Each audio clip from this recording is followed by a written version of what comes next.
Hi everyone, I'm Nat and I am the head of community at Exceptional Individuals. We help recruit diverse talent. So maybe you're an organisation and you're like, we need more innovation, damn it. Get in contact with us. We also help people with neurodiversity get support in the workplace or trying to get their foot in the door. Because let's face it, it's hard out there for those neurodivergent people. And workplace needs assessment, you've got a bad back, don't come to us. But if you've got dyspraxia and you need help in the workplace, we can help you out there. And we also do workshops like today, which we do one every single Thursday to the end of time, same time, and drop-in sessions. This is our lovely team in the background, and we're over 80% neurodivergent, which makes us a particularly interesting organisation that is experts by experience. So first of all, what is neurodiversity? Before we can kind of define the smaller steps, it's always good to look at it. We used to always look at it from a deficit point of view. Well, actually, that's not quite true. Hans Asperger's did look at it from a positive perspective, but he's a bit controversial, and we'll get onto him in a moment. But essentially, neurodiversity is the fluctuation of ability. So someone who isn't neurodivergent is neurotypical. And that is someone who, that's the majority. That's like, if we took how the whole world thinks, the majority would be the neurotypical.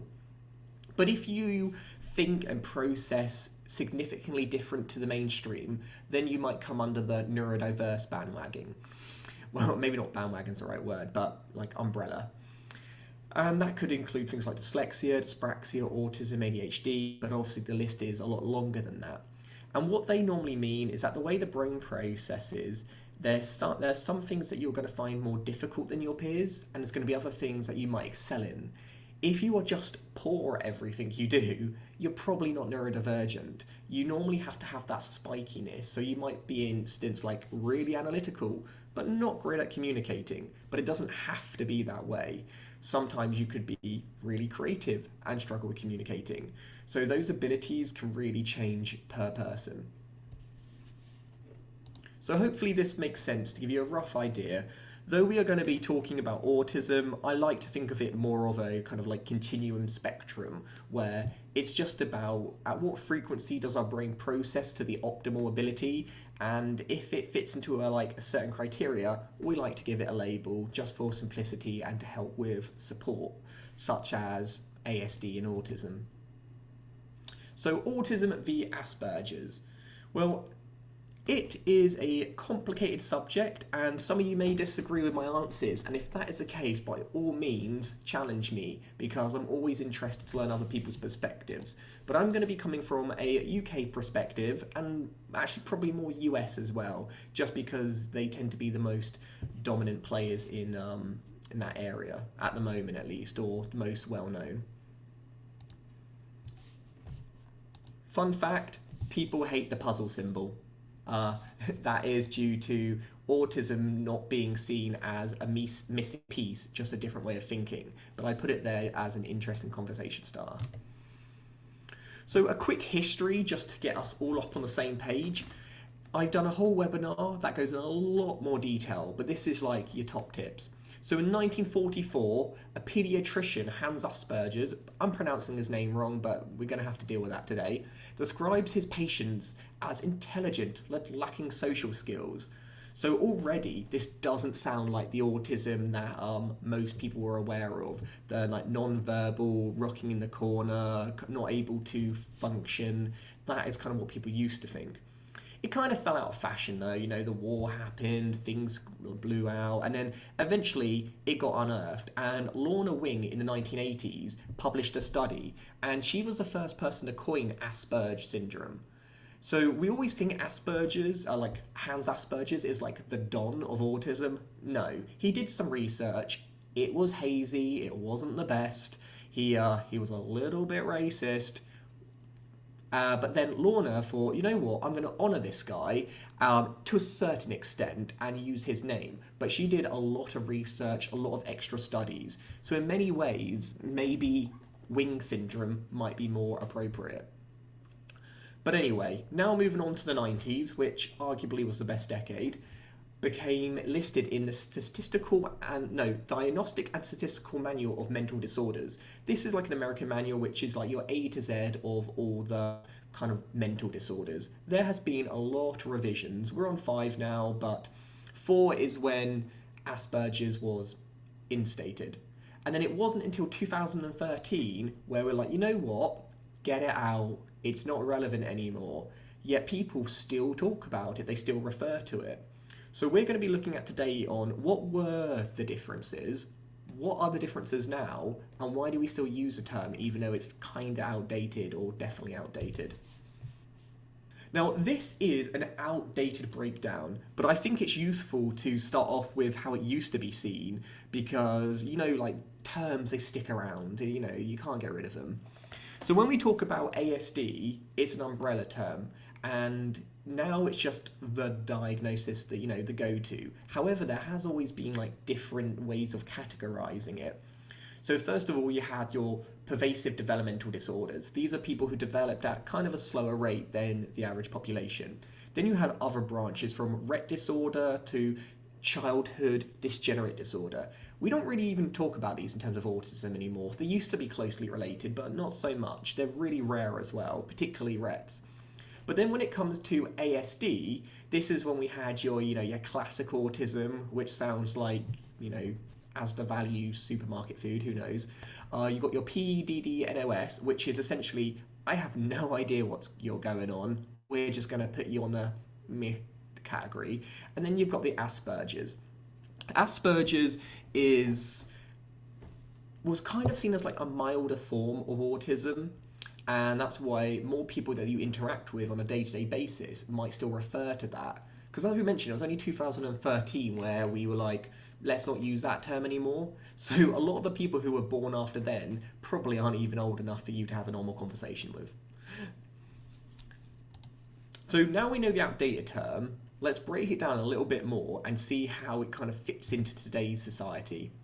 So in a complete nutshell, autism is the difficulty or difference in processing sensory information. So you could be overstimulated by light or sound or touch, any sort of those sensations. You might also learn in a very different way. So the conventional education system is going to be a bit of a Debbie Downer for you. You're going to have special interests. Maybe you know every single Pokemon. Maybe you're a geologist and you're fascinated with rocks. Who knows what it's going to be? Not everyone has the same interests, but typically you tend to be a little bit more hyper-focused on particular areas. Repetitive behavior. It might be that you need to, like, you know, do a little dance, make a blink, kind of similar to how you'd imagine Tourette's to manifest, but not quite in as an extreme view. Maybe you like wearing a certain coat when you go out. Maybe, you know, you only like sleeping on one side of the bed. So these are quite typical. You might have a strong desire to have a certain routine. You like the cereal. Every single day I have Shreddies, without fail. If I do not have my Shreddies, I'm having a bad day. Or if I don't kind of do things in a set order, it can be really jarring. And communication and also social settings can be a bit of a nightmare. And how those things affect you normally determined whether or not you were autistic or Asperger's.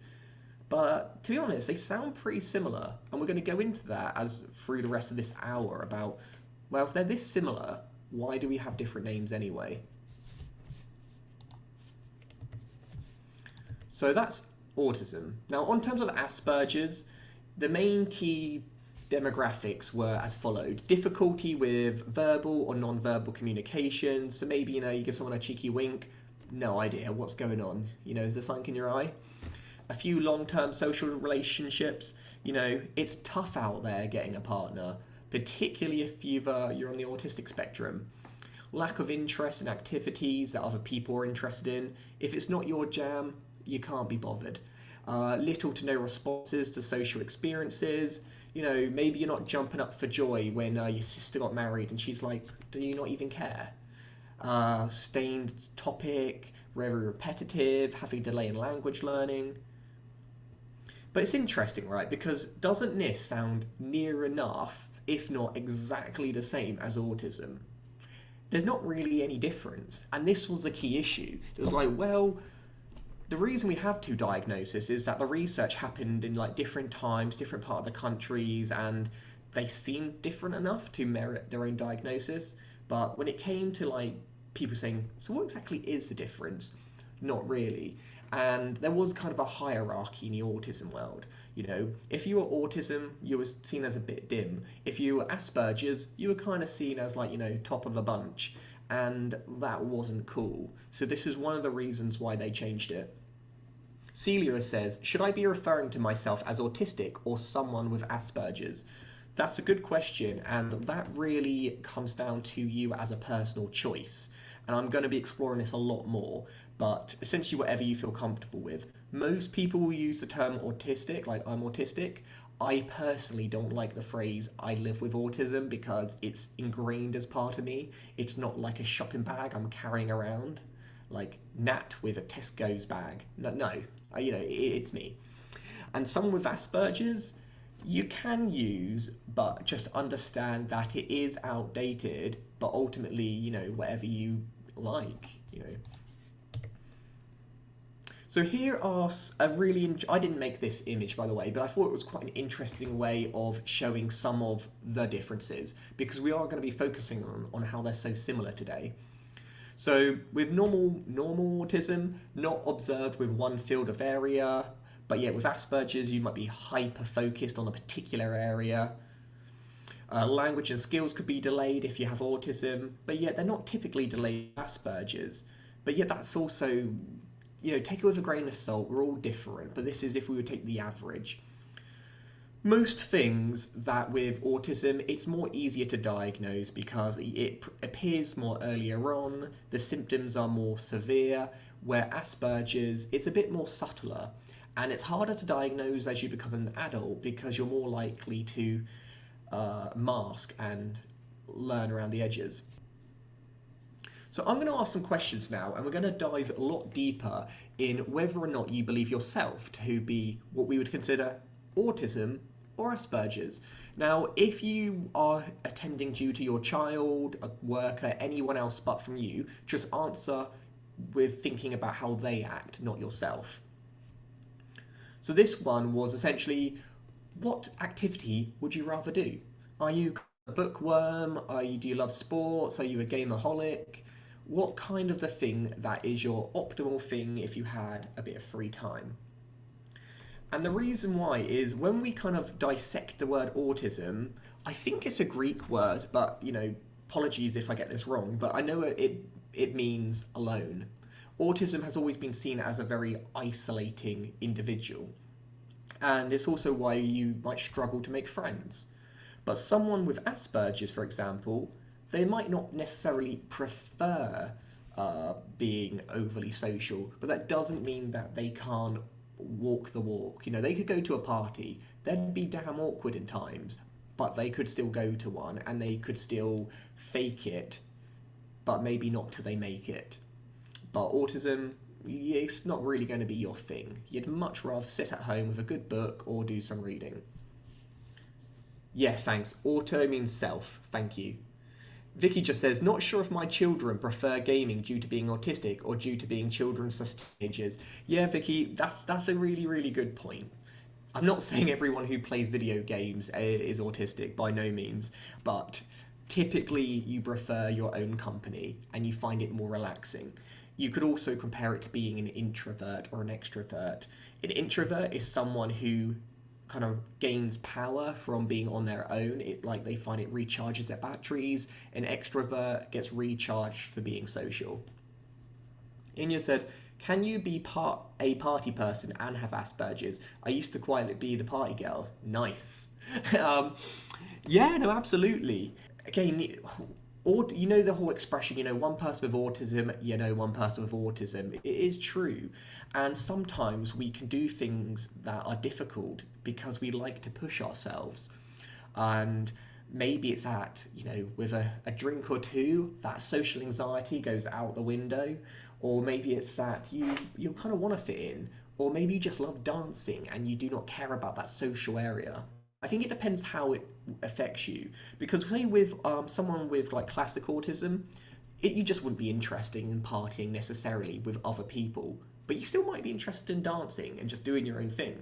With Asperger's, you might be able to go partying, but it might fill you with so much social anxiety because everything just seems so confusing and just not quite right that it makes you unwilling to do it. Vicky says, my daughter would probably choose socialising. She's diagnosed, my 2 sons not interested so much. Yeah, it really does depend. Do not take everything I say today as absolute gospel. This is why you can't just do a quick test to find out if you have autism or not. You have to have a proper diagnostic assessment. The next question, and I've asked this one before for some of you that's attended our previous autism sessions, but I think it's quite a useful one. On this image of the girl with the pearl earring, what do you think she's feeling? Look at her face. What emotions are you able to pull from it? Depressed. Apprehensive, surprised, sad, scared, enigmatic. Looks like I'm posing for a photo. Wishful, just looking, neutral. It's interesting, we've got a lot of different emotions here. And there's not really a consistency on what we think she is feeling. And this is obviously a very ambiguous image. But think of it for someone who has ASD, and they look at you and they're just not getting the same amount of information as you would from looking at a similar person. If you had autism, it might be that you struggle with the micro expressions, so like a little twinge or slightly anxious. No, sorry, with autism, you might just struggle with like not even knowing someone is happy or sad, not being able to read the basic emotions. But with Asperger's, you'll typically be okay. But when it comes to like, their kind of joking face, a mild flirtatious look, the micro expressions, those are the ones that you might find a lot more challenging. So you are going to see what is the difference between Asperger's and autism. The real answer is nothing. But the answer of what we're mostly looking for today is about how much the classic characteristics affect you. And we're going to be really diving in deep. So by the end of today, you're going to be very certain when someone says Asperger's, you have an idea of what they mean and also a bit of context of what they currently know about autism and where they learnt it from. Do you consider Asperger's the same as autistic or autism? So on this, I just want you to message, and this is your personal opinion, all right? I don't want to know the factual answer. So on here, do you consider Asperger's the same as autism, even though I put autistic? Yes, no, unsure. And the words are very much interchangeably used, though typically there's reasons why you might prefer the word Asperger's, and that comes down to stigma. Because as we mentioned before, it was kind of seen as a lesser severity. And, if you're a parent and you just found out your child has a disorder, having one that seems a little less severe, you'd probably want to go for that option. So people, even though it's like, what, you're all autistic now, people still preferred not to change. It could be because they didn't want the stigma attached with autism. It could be that they saw Asperger's as part of their identity, or they're just kind of resistant or not prone to change, which, let's face it, that does come under one of the characteristics of autism. The next one is, what is something that you collect? And I'm not talking about money here, I'm talking about objects. Do you collect Powerpuff Girl figurines? Do you collect the Pokemon cards? Are you obsessed with certain type of cutlery? Is there anything which is something you take great pride in being a collector? It doesn't always have to be valuable though. I used to collect oddly shaped rocks. Knowledge, nice, good answer. Lego figures, do love them. Houseplants, 32 of them. Nice, I do love a good houseplant. Books, coloured glass bottles. Nice, knowledge. Oh, Pokemon cards, nice. Stuffed animals, Doctor Who. Guess what? I recently got a sonic screwdriver. Love it. Shells, toy labels, nice. Song lyrics, not objects. Football match programs, interesting. Teapots, clothes. This is a very typical characteristic of someone who has Asperger's. It might be that they become hyper-focused on a particular area and they feel like a sense of incompleteness if they aren't able to fill like a cabinet up with one item. It comes down to being a specialist in one area. With people who are neurotypical, they're able to like spread their interest all over the place. And with Asperger's, it was, well, it's like one area is all you focus on. And it's not that you have less interest, it's that you double up on interest and it becomes more like more of a fixation. But it doesn't have to be negative, not like OCD where it can go into the negative sector. It can go that way, but it doesn't have to. Less so, it's more specialized. With autism on the more severe side or more high or low functioning, politically incorrect term by the way, you might not be as focused. You know, you might be like obsessed with, say, a toy, but it won't be every type of toy in that collection. It might just be that one individual one. Nice. I always stock up on things. I bet you were great during the pandemic. So on this one, and we knew it was going to come up, spectrum. Do we like that word? Do we dislike that word? I'd love to know your thoughts and opinions. But let's say we accept that a spectrum as a thing. Where would you consider yourself sitting on a spectrum? Would you be the classic autism, or what used to be known as low functioning, or would you be in the middle, Asperger's? You know, you've got an alright IQ, but social situations not your cup of tea. Or would you be neurotypical? You know, you're pretty sure you think as the most people do. Obviously, there's always going to be cognitive variations, but mostly so you can get by day to day without thinking what is going on in this world. Oh, in Korean, Kat says, in Korean, autism is jape, which means close oneself. Oh, interesting. I did not know that.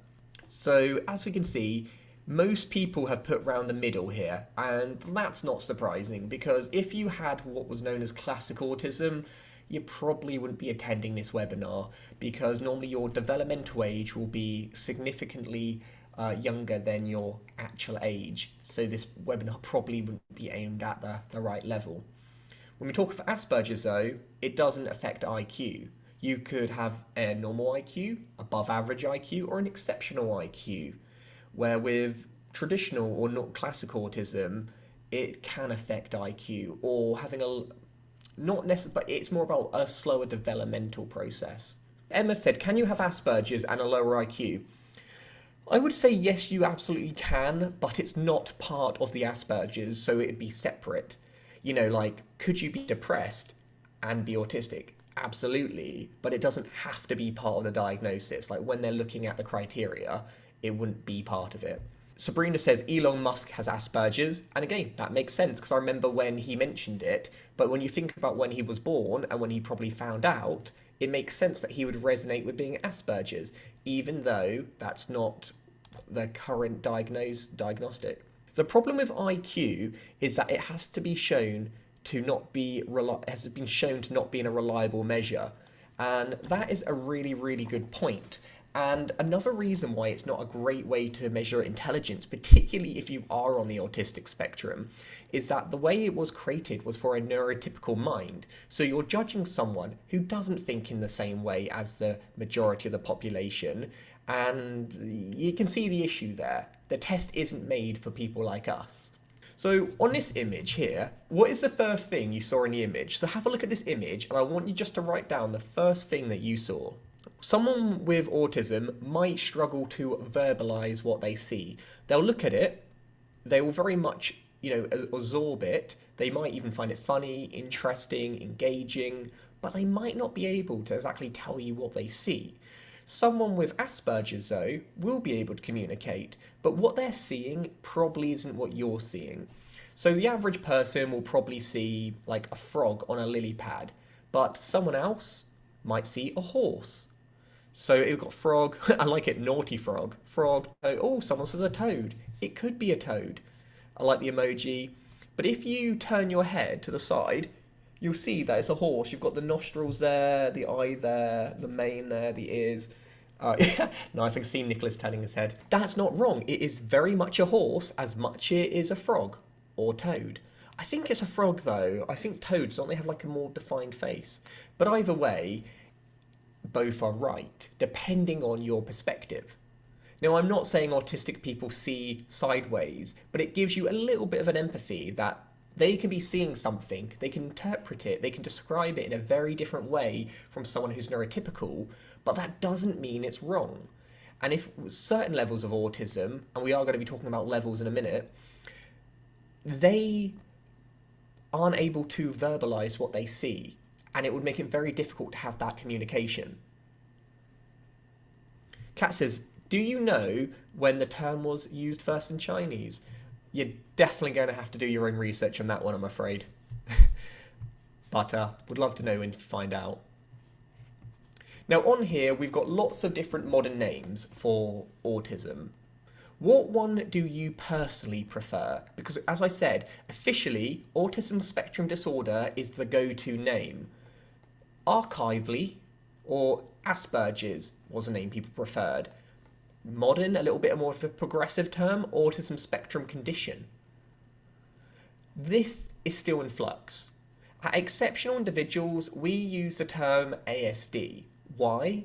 Well, because that is the official one, and because there's quite a lot of controversy or kind of speculation, or kind of it's still very much in flux, if in doubt, we go with the official one. However, do we disregard Asperger's? Absolutely not. If someone says that's what they resonate with, who are we to tell them that's not the case? Ultimately, we resonate with all different things. You can resonate with being a male or a female, or no, like in terms of your characteristics. There's certain things maybe you can't pick and choose, but on a lot of them, personal preference. But the middle one is what I want to talk about. An autism spectrum condition, ASC. You'll probably notice this popping up more and more. Why? Well, disorder. Sounds bloody negative, right? Do you want to be called you got a disorder? Every day of your life, you're told that it's just about thinking differently. It's about thinking outside of the box, you know? And yet it's a disorder. That's not a great word. So condition is a bit better. Condition just means, you know, a set of characteristics clumped together. Obviously, condition some people still take issue with. I get a lot of people say, condition, you know, I don't know, like, they just hate the word. And I'd love to know your thoughts and opinion. But disorder was used, I think, because what closely explains it. And when we diagnose someone, it's normally because they're struggling in day-to-day life and they need support. And the word disorder covered that basis the most. And would you necessarily be diagnosed with autism if you weren't struggling in like day-to-day life? Maybe not. I think use what you want. But just be aware that though you might find ASC more inclusive and representational, which personally I do, not everyone's going to resonate with it or recognize it. So I try not to use the abbreviation ASC very much. Celia says the phrase everyone is on the spectrum is a bugbear. Why do you, Nat/others, think this has become such a go-to phrase, and is it valid? Oh, do you know what? It annoys me too. On one hand, on the spectrum can be a good thing because it's essentially saying none of us are the same. You know, there isn't like a on-off switch. Think of it more like a dimmer switch. Well, actually, maybe dimmer switch isn't the best idea, but you know what I mean. Like, you can be anywhere on you like. We're all different. On the negative side, though, it's like saying, oh, I'm a little bit OCD, or I'm on the spectrum. Not cool. Why do people use on the spectrum? I think it's probably due to not really understanding what's acceptable, and it's turned into a bit of a slur. I don't think it was necessarily negative, but I think it's kind of become that.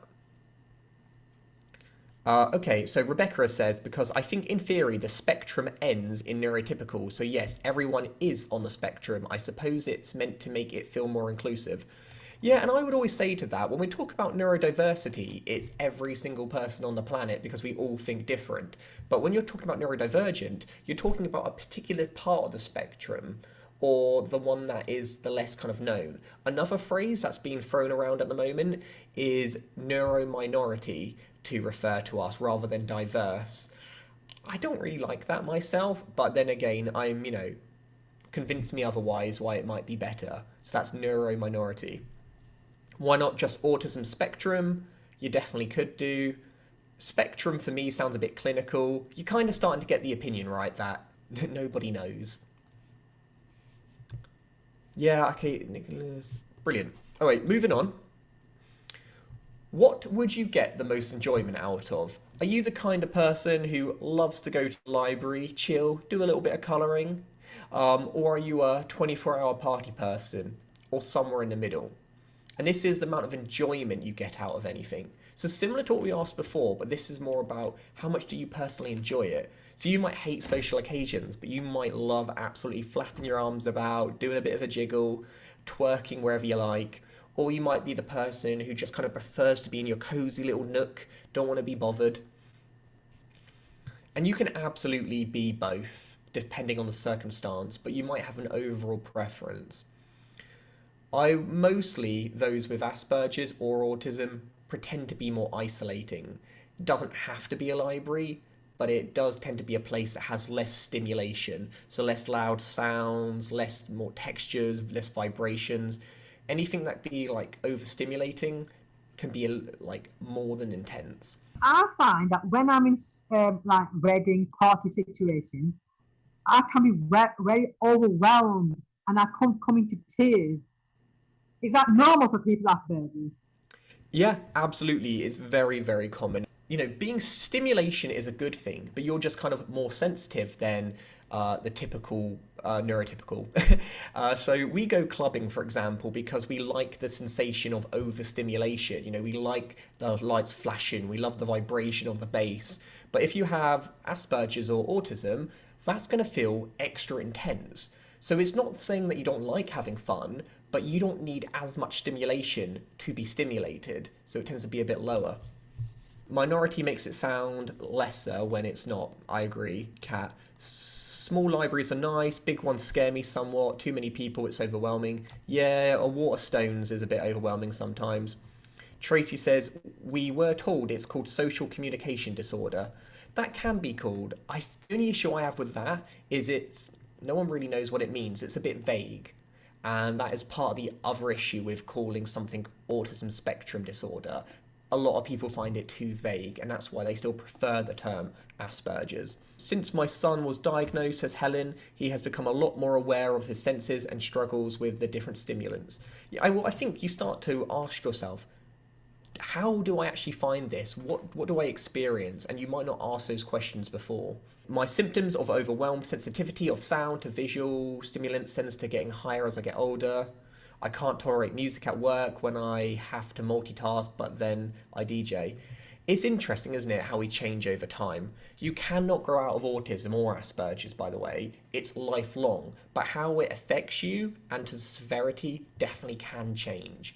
Back and forth. It's not a continuous progression of it's getting better all the time. Great Beatles song. But it can go higher and worse. So here's just a real quick FAQ. Does high functioning differ from Asperger's? Because you might hear the term, a bit high functioning. Kinda, but one, it's extremely outdated. Do not use high functioning. Why? Because if you call me high functioning, you're calling someone else low functioning, and essentially you're saying one is better than the other, and that's not cool. But what it used to be, the rough definition before, was it applied to an IQ of about 70 plus and milder symptoms. And yeah, and as we've explained earlier, IQ isn't a great way of understanding it. Is ADHD a form of autism? No. Short answer, no. But there are a lot of characteristics that overlap, and they're very similar in a lot of ways. And it's very likely, no, it's not very likely, it's quite common to be diagnosed with one and the other one. So if you have characteristics of both, don't be surprised. It's because, remember, neurodivergents are very near to each other. So yeah, very similar, but is not part of the spectrum. Next one I want to talk about is, would you consider Homer Simpson a good or a bad human being? What does this even have to do with autism? I will explain in a minute. And you might think good. He's a good family man, he's always trying to do best, but bad. He's continuously screwing up. What he does to his wife sometimes is terrible. He doomed Springfield into an ecological, bubble, if you've seen the movie. So yeah, it's depending how you phrase it, like on his actions. Overall, he's a kind-hearted person, but his actions do not always say that. As someone who might not be on the spectrum, you might be able to take all these things in consideration because you're looking at the bigger picture. But with Asperger's, as we talked about, being sometimes a bit narrower, which there's definitely advantages, but the disadvantage could be that you're only seeing at face value. And at face value, depending on the characteristics and the activities that you see Homer does, he's a bit of a jerk. He's a bad husband. He's a terrible dad. He strangles his son. And this is something which people with autism can struggle with. And depending on where you were diagnosed or in terms of the level of autism that you have, you might find connecting with people or seeing the bigger picture more challenging. We always talk about neurodivergence as, oh, great big picture thinkers. And I think what that means is not in this scenario, but more in, are you able to see things from a different perspective, not necessarily being able to cram all the information in and take a bird's eye view of the situation. Okay, brilliant. All right, this one is really good. What is the most similar to autism? I'd say Asperger's and developmental disorders. Yeah. Is it worth seeking a diagnosis? Very individual. I would say if you're struggling with day-to-day life and you see there's added benefit into it, definitely worth investigating. If not, could be a very unnecessary expense. Vicky thinks Homer is genuinely good with his intentions. Rachel doesn't watch The Simpsons. You're missing out. On the older series at least. Rebecca says he strangles his son. How could this be good? It's really interesting that, again, we all have different opinions depending on how much we're familiar with that character. So in here we put most similar, Asperger Syndrome. Well, essentially it's the same thing. So yes, that would. Developmental disorders, very similar, but think of that as more of the bigger umbrella and autism is underneath it. So yes, I guess it is very similar. ADHD, we've just mentioned, it's not autism, but is related. Brain and nervous system damage, no. It's not, autism isn't about like damage, or I know we use the word disorder, but it's not really. So it's not like you can't get banged on the head and get autism. A bit of a caveat to that, there are like development, like acquired, but 9 times out of 10 you cannot. And epilepsy, no. But you are more likely to have epilepsy if you are autistic than if you aren't autistic. So all these things are closely related, but only the first two would kind of be part of the spectrum. But you can have a developmental disorder and not be autistic, where Asperger's is indistinguishable. Okay, Vicky says it's too difficult to rate as they are often overlap and some can go hand in hand. By overlap, I mean the traits as a result can overlap. Sensory difficulties. No, you are completely right. And to rate them in such an order is a way oversimplification. It was more just to find out, do you know what ones count and which ones do not count? Because we talk about the spectrum, where does it start and end? I would say there's multiple spectrums. If we're talking about the autistic spectrum, we're just talking about what counts as autism and how it affects someone. But if we're talking about the wider neurodiversity spectrum, we're talking about all the different ways the brain processes. If we're talking about the neurodivergent spectrum, we're talking about how dyslexia relates to autism and dyspraxia. So yeah, multiple spectrums. It sounds like the multiverse, but not quite. Now we're going on to friendships, building relationships. We've already established autism and Asperger's normally refers to being alone or individual, but how many friends do you typically have? Like, are you, do you prefer your own company, 0 to 1, 2? Or maybe you're a hit at parties, 15 to 30. Writing Christmas cards is a nightmare. Yeah, interesting. So a lot of you have about 3 to 6 friends, and I would say that's about average. And people with who are very good at social networkers are quite good to mirror or adapt to people's emotions.